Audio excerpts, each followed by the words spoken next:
ఈ రోజు రెండు సామెతల గురించి తెలియజేసుకుందాం. అందరికీ మరోసారి ఆహ్వానం. ఏమిటండి సింగినాదం ఏమిటి, జీలకర్ర ఏమిటండి?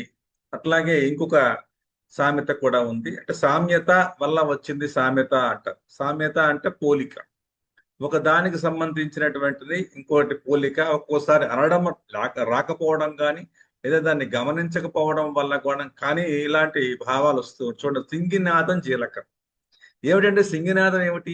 నిజానికి సింగినాదం అంటే ఏమీ లేదు అని, ఆ జలకర్ర అని మరో మాట. నిజానికి ఆ రెండు పదాలు ఆ అర్థాలలో లేవు.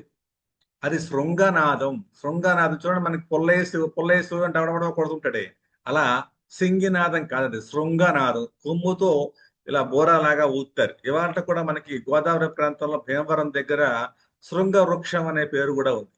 వృక్షం శృంగ వృక్షం అనే పేరు. శృంగం అంటే కొమ్ము అని అర్థం. కొమ్ములు వృక్షం, కొమ్ముల వృక్షాలు కావగానే ఆ వృక్షం, దానికి ఆ పేరు వచ్చింది. అలా సింగినాదం కాదు. జీలకర్ర అమ్మడానికి ఈ బోరాలు ఎడుతూ ఊదేవారు అనమాట. అందుకని అది శృంగనాదం. శృంగనాదం అనడం లేక సింగినాదం. తర్వాత ఏమిటి అమ్మేది జీలకర్ర. ఇంకొక రకంగా చెప్పాలంటే ఓడలు వచ్చినప్పుడు పెద్ద బూరా ఊదేవారు. ఆ జీలకర్ర తీసుకొచ్చేవారు మన దేశానికి. అప్పుడు ఇంగ్లాండ్ ప్రభుత్వం ఉన్నప్పుడు అనమాట. అంటే పెద్ద ఊదుడికి చిన్న ఫలితము అనే అర్థం కూడా ఈ రోజు వాడుతూ ఉన్నాం. ఇది సింగనాదం జీలకర్రకి సంబంధించినటువంటి ఒక విషయం. రెండవది చూడండి, గమ్మత్తైనటువంటిది గాడిద గుడ్డు కంకర పూస. నిజానికి గాడిద గుడ్డు పెట్టదు. కంకరలు పూసలుగా మారే ఛాన్సు లేదు. మరి ఏమిటండి గాడిద గుడ్డు కంకర పూస అంటే? నిజానికి గాడిద గుడ్డు పెట్టేయండి, ఏ గాడిదైనా గుడ్డు పెడుతుందా? ఏమండి ఈ మధ్యకాలంలో మా టీచర్లు గుడ్డు పెడుతున్నారంటారు. టీచర్లు గుడ్డు పెట్టడం కాదు, గుడ్డు అని పెడుతున్నారు, గుడ్ అని రాస్తున్నారు. అలాంటిది ఇది కూడా చూడండి.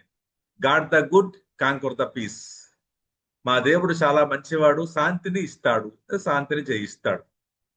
God the good, conquer the peace అనే దానికి ఏమైపోయింది? గాడిద గుడ్డు కంకర పూస అయింది. నిజానికి గాడిద గుడ్డు పెట్టదు, కంకర పూసలు ఉండవు అనడం రాక ఇలాంటి సామెతలుగా మారిపోయినాయి. కాబట్టి ఇలాంటి వాటిని మీరు వాడేటప్పుడు అసలు విషయం ఏమిటో తెలుసుకుంటే బాగుంటుంది. నచ్చితే మరిన్ని అంశాలతో మళ్ళీ చూద్దాం. సబ్స్క్రైబ్ చేయండి, మరింత సపోర్ట్ చేయండి. ఎక్కువ మందికి విషయాన్ని అందజేయవలసిందిగా కోరుతున్నాం.